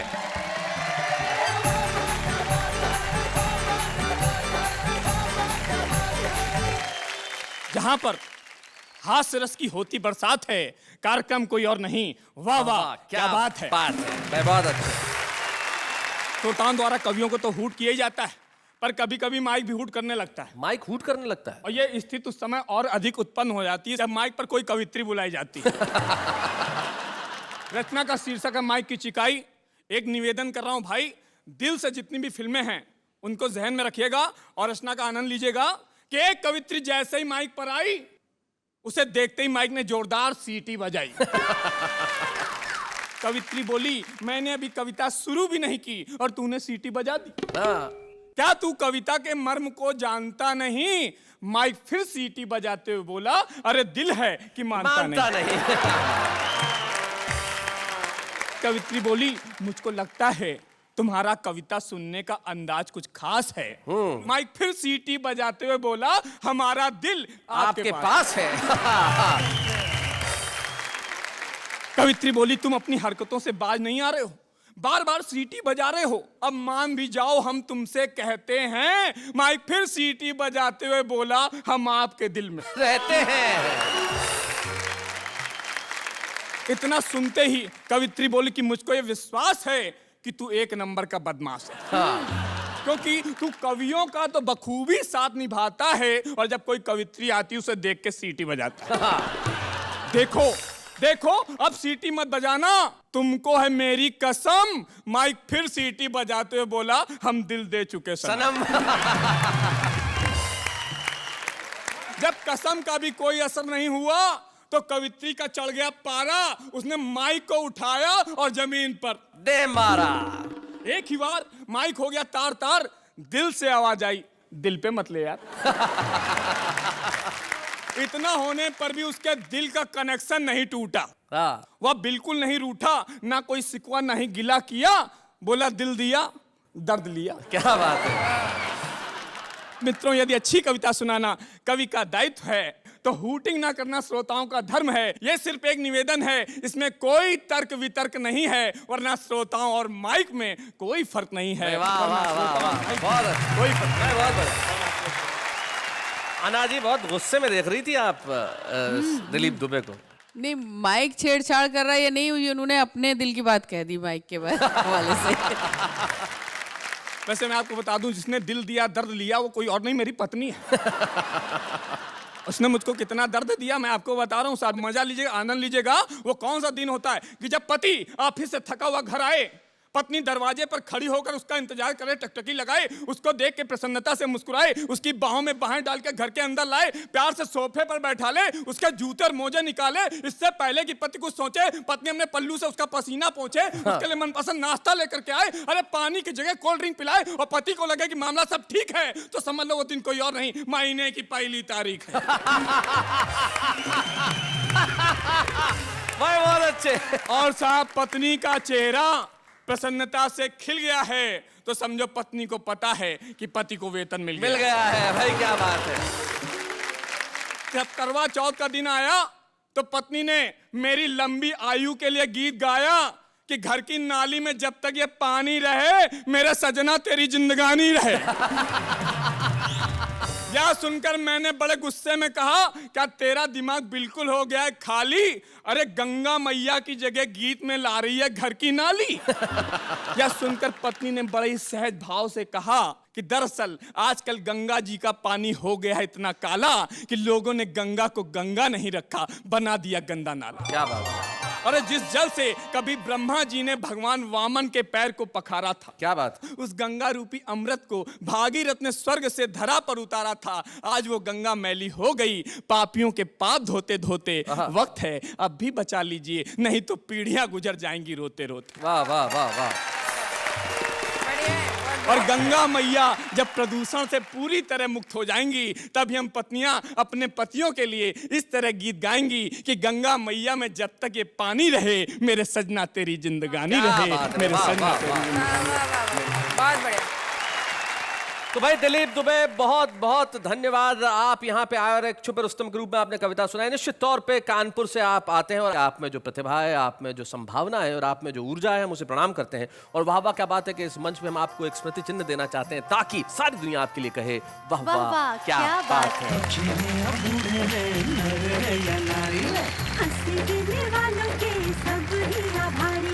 कविता सुनाने वाले अब सबके साथ हैं। मैं जानता हूं सारा देश इस वक्त हमारे साथ कह रहा है वाह वाह क्या बात है। शैलेश जी, फिर से एक बात बताइए। ये भी सच सच बतानी है? ऑफ कोर्स, आज जो कहेंगे, सच के सिवा कुछ नहीं कहेंगे। पूछिए। आपकी उम्र क्या है जनाब? मैं अपनी वाइफ से 3 साल बड़ा हूं।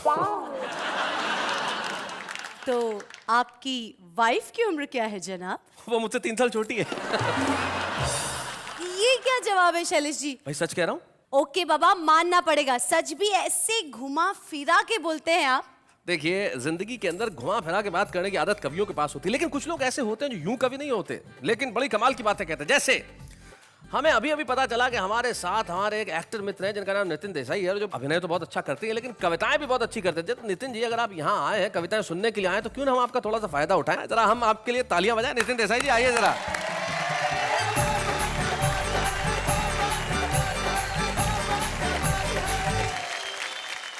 मेरी एक छोटी सी पहचान जी।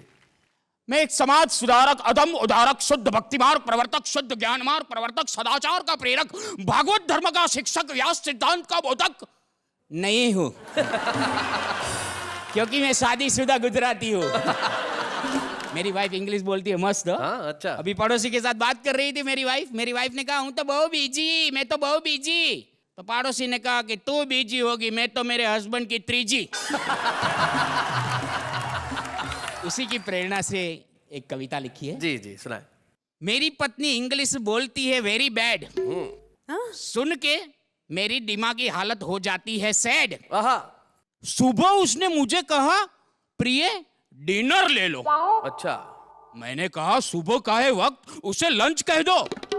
उसने कहा पता है मुझे लंच और डिनर का अंतर रात का बचा हुआ है, इसीलिए कहा डिनर। ये तो बोलना पड़ता है, ऐसा कुछ है नहीं। मेरी वाइफ बहुत अच्छी है, सच में बहुत अच्छी है। मैं बाहर गांव गया था, उसने 2 महीना नक्की किया था कि अन्न का दाना नहीं लूंगी, और सच में अन्न का दाना नहीं लिया, 45,000 के फ्रूट खा गई।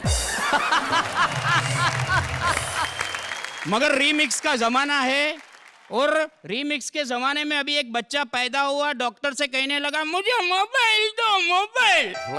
डॉक्टर ने कहा तू पैदा हुआ मोबाइल का क्या करेगा? बच्चे ने कहा ऊपर मिस कॉल दूंगा, पहुंच गया।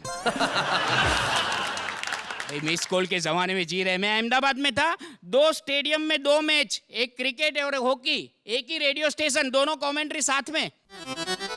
दोनों स्टेडियम के बीच से मैं मेरे साथी कमेंटेटर के साथ आपका सबका स्वागत करता हूं। इंग्लैंड के बीच में क्रिकेट का मैच का प्रारंभ होने जा रहा है। नेवर की पहली गेंद ऑफ स्टंप से बाहर थी, एकदम पिछवाटे बल्लेबाज और कट कर दिया, इनको डिप्स करता बाउंड्री के बाद 4 रन के लिए गेंद साइड लाइन से बाहर। 16 गज का हिट मिला पाकिस्तान को। पाकिस्तान के आप में पाकिस्तान की तरफ से सईद ने हिट लिया, पास ये जफर को जबरदस्ती के साथ गेंद को आगे बढ़ते भारत के आप में उनका शानदार प्रवेश, उन्होंने हिट लगाई, समझ कर 6 कर गेंद साइड लाइन से बाहर। बॉलर तैयार, दाएं हाथ से और विकेट, और ये गेंद पैड से टकराई, अपील हो रही है एलबीडब्ल्यू के लिए, और अंपायर ने कहा पेनल्टी कॉर्नर। इंग्लैंड में एक भाई ने मुझे कहा हमारे यहाँ ईमेल से शादी होती है। मैंने कहा इंडिया में तो अभी फीमेल से ही होती है। सही बात है। वाइफ का फोन आया, निकलो।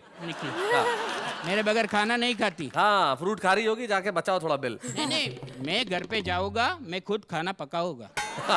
Okay, thank you Nitin, thank you so much.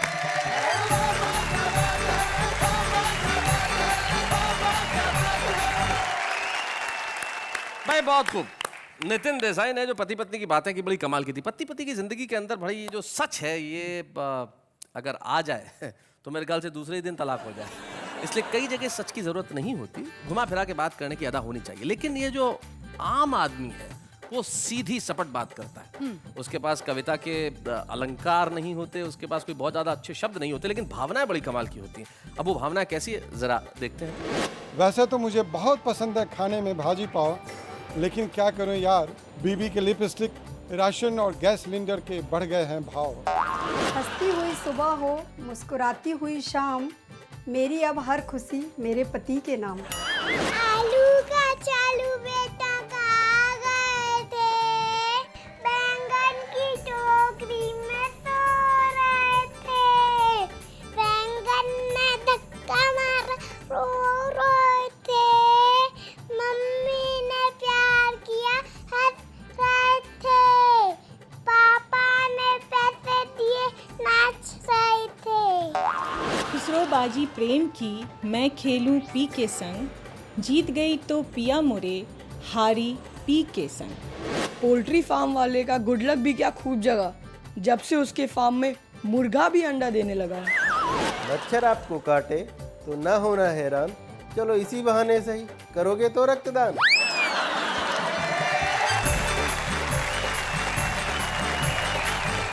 तुम्हें क्या लगता है नेहा कि इनमें से कुछ लोग हैं जो एक दिन प्रसिद्ध होंगे? हाँ हाँ, हो सकते हैं। जी, जब तुम हो सकती हो तो ये क्यों नहीं हो सकते? लेकिन कुछ लोग होते हैं जो बहुत वर्षों से कविता के क्षेत्र में अपना काम कर रहे हैं, बहुत मौलिक रूप से कर रहे हैं। मौलिक मतलब ओरिजिनल। ओरिजिनल। जी, आज हमारे बीच में एक ऐसा कवि है जिसने बहुत बहुत बढ़िया कविताएं लिखी, ढेर सारी कविताएं लिखी। हमारे साथ वेद प्रकाश है। हम चाहते हैं कि आज इस मन से, वाह वाह क्या बात है, कि मन से हम वेद प्रकाश को सम्मानित करें।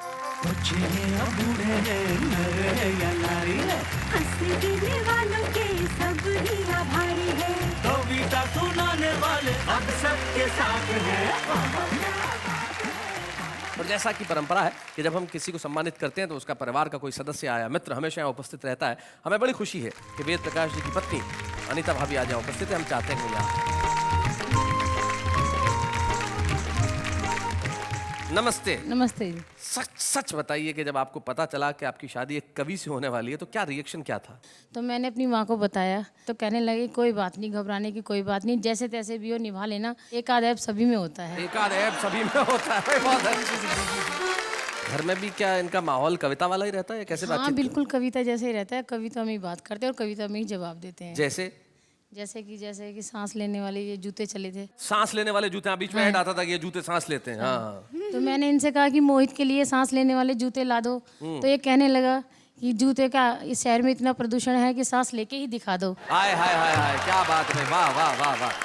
लेकिन आपका जो प्यार एक व्याकरण की छोटी सी गलती से जो झलका, उसमें मजा आ गया मुझे। आपने ये नहीं कहा कि ये कहने लगे, आपने कहा ये कहने लगा।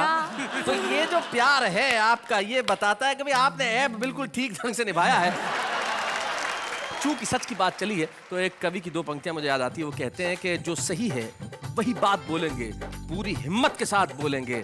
साहिबों हम कलम के बेटे हैं, हम कैसे दिन को रात बोलेंगे। वाह वाह क्या बात है।